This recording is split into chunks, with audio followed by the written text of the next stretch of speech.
Hi hello എല്ലാവർക്കും big ബോസിൻ്റെ 27ാമത്തെ ദിവസത്തെ റിവ്യൂയിലേക്ക് സ്വാഗതം. ഇന്ന് പറഞ്ഞതുപോലെ തന്നെ 5 വൈൽഡ് കാർഡ് എൻട്രീസ് വന്നിരിക്കുകയാണ്. ജിഷിൻ നമ്മുടെ സീരിയൽ നടനാണ്.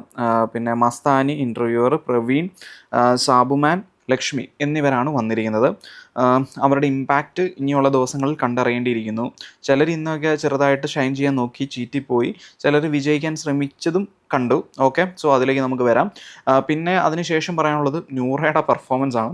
നൂറ എന്തെന്നില്ലാത്ത പെർഫോമൻസ് ആണ് ഇപ്പോൾ നടത്തിക്കൊണ്ടിരിക്കുന്നത്. നോമിനേഷൻ ഉള്ളത് കൊണ്ടാണോ എന്നെനിക്കൊരു സംശയമുണ്ട്. പക്ഷേ നൂറ നെവിനെ അടിച്ച് വീഴ്ത്തി. ഇറങ്ങിപ്പോയ ഒരാൾ തിരിച്ച് വന്നിട്ടുണ്ടെങ്കിൽ സ്വാഭാവികമായി സംഭവിക്കാവുന്ന അടിച്ചു വീഴ്ത്തലാണ് നൂറ ചെയ്തിരിക്കുന്നത്. അതും ഒരു ടാസ്കിൻ്റെ ഇടയിലായത് അത്ര ശരിയായില്ല എന്നേ പറയാനുള്ളൂ.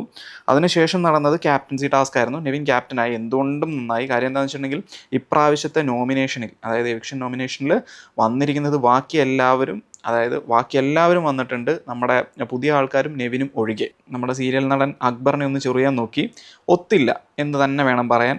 സീറ്റിങ്ങിൻ്റെ അറേഞ്ച്മെൻറ്റിൻ്റെ കാര്യമൊക്കെ പറഞ്ഞുകൊണ്ട് ജിഷിനെ ഒന്ന് ചൊറിയാൻ നോക്കി, അത് നടന്നില്ല. അതിനുശേഷം മസ്താനി അക്ബറിനെ ചൊറിയാൻ വന്നു. അക്ബറിനോട് പറയുന്നുണ്ട് നോമിനേഷൻ്റെ കാര്യം നിങ്ങൾ എന്തിനാണ് സംസാരിക്കുന്നതെന്നും പറഞ്ഞുകൊണ്ട് അത് ഷാനവാസ് കയറി പിടിച്ചു.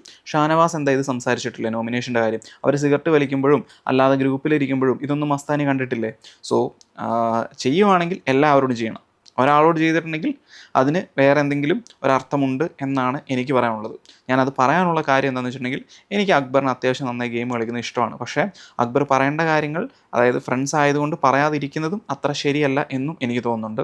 അതായത് ഞാൻ പറഞ്ഞു വരുന്നത് ഇന്നലത്തെ പ്രശ്നമാണ്. അത് മെയിൻലി ഞാൻ കണ്ടിട്ടില്ല, കേട്ടിട്ടേ ഉള്ളൂ. സോ അതുകൊണ്ട് ഞാൻ അതിനെക്കുറിച്ച് അധികം കമൻറ്റ് ചെയ്യുന്നില്ല.